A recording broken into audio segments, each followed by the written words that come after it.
لوگوں نے اللہ کی مخلوقات میں سے ایسی چیزیں نہیں دیکھی جن کے سائے دائیں سے بائیں کو اور بائیں سے دائیں کو لوٹتے رہتے ہیں، یعنی اللہ کے آگے عاجزی سے سجدے کی حالت میں رہتے ہیں؟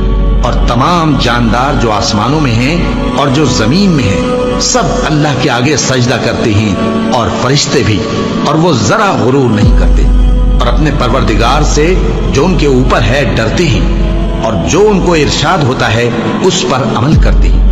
اور اللہ نے فرمایا ہے کہ دو معبود نہ بناؤ، معبود تو وہی ایک ہے، سو اے بندو مجھی سے ڈرتے رہو۔ اور جو کچھ آسمانوں میں اور جو کچھ زمین میں ہے سب اسی کا ہے، اور اسی کی عبادت لازم ہے، تو تم اللہ کے سوا اوروں سے کیوں ڈرتے ہو؟ اور جو نعمتیں تم کو میسر ہیں سب اللہ کی طرف سے ہیں۔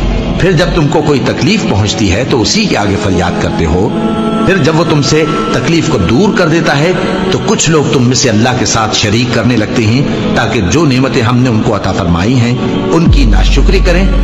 تو مشرکو، دنیا میں فائدے اٹھا لو، پھر ان قریب تم کو اس کا انجام معلوم ہو جائے گا۔